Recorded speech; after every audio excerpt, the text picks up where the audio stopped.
Randy Feltface. Drugs. Let's tune in here. So this is an I Heart Canada, first of all. Excerpt taken from Randy Feltface's special Purple Privilege, filmed in Sydney, Australia in May 2021. About Randy. I don't think I've read this before. As seen on Netflix and NBC, Randy Feltface has spent the past 19 years winning awards and garnering critical praise while amassing a huge and devoted following across the globe.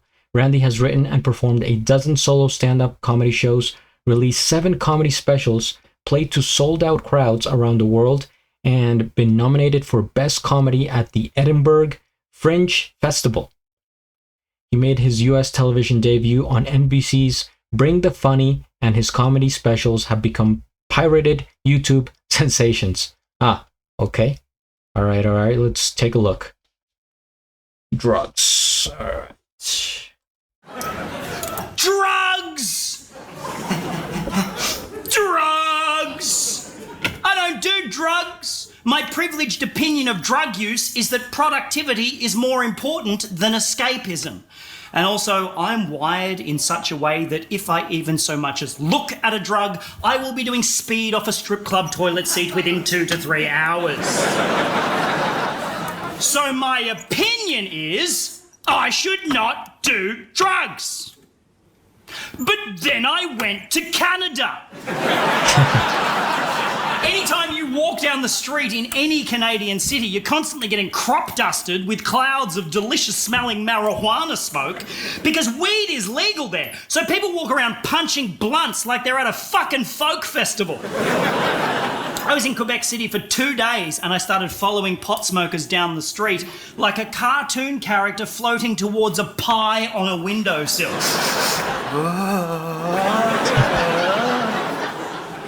So I changed my opinion and decided I should do drugs. Has anybody here actually been to Quebec City? I have not. Anyone? It's a beautiful part of the world, isn't it? Bit confusing. French-speaking Canadians ruled by the Queen of England. Pick a fucking lane, Quebec.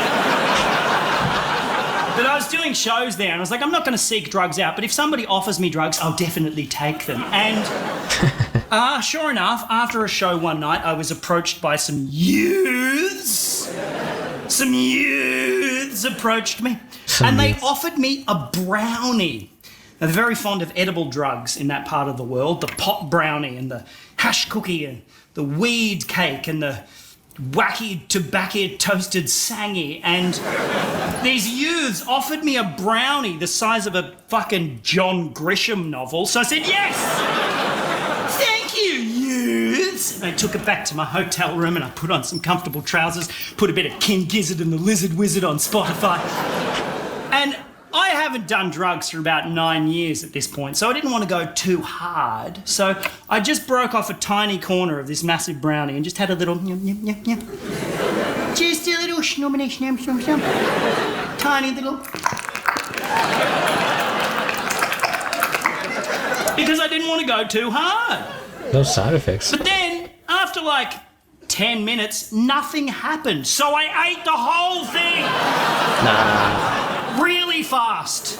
Like there were cops at the door. I was like, huh?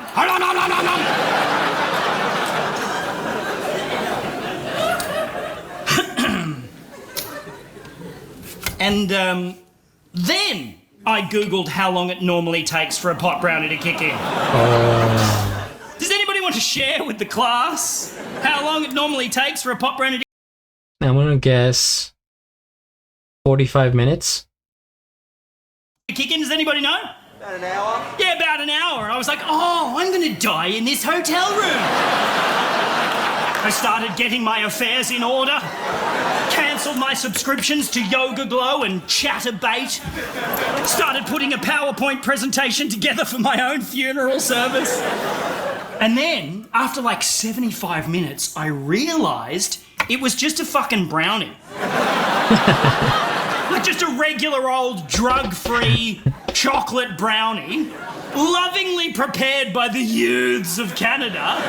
just to be fucking innocently distributed amongst the tourists.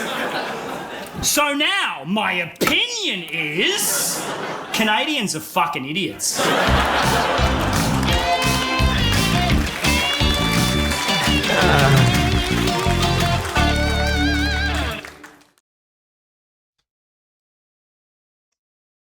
First things first, we hit the like. I am subscribed, and I'll have a link of the original video down in the description below. So it was a regular chocolate pie all along. Man, has he ever like messed up on his? It's so fluid. Never heard him like stutter or do I mean, maybe he has done a few times, but it's like his presentation. It's on point, and I like how he dressed up for this one. It's crazy how much power he has given to this puppet here in terms of expression and coming to life so vividly. Even the crunchy sound effects, and yeah, his storytelling it's like next level. You just imagine it. I was there with him at the hotel, like sitting by his side, listening to Spotify, that music and stuff. It's really quite amazing, and that goes to show like the amount of talent, practice, and just his personality. I think you kind of have to be born with that and have it progress, grow along with it, because it's not just about being funny, but also being able to deliver it to an audience like this. For example, I think I'm funny, guys, to be honest, but it's like a spontaneity. It's almost like a randomness. I don't have something like this prepared, and I don't have funny stories. I just, in the spur of the moment. But this is just, like I said, a whole different level, a whole different sport. And yeah, I can't wait to check out more from Randy. I want to go to Canada at some point.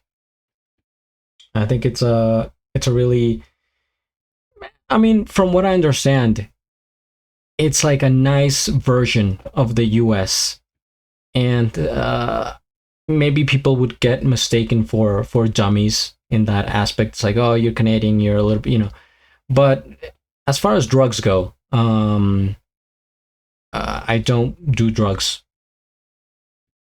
All right, thank you for watching. Hit the like, subscribe, and at the end, do a flip. Till the next.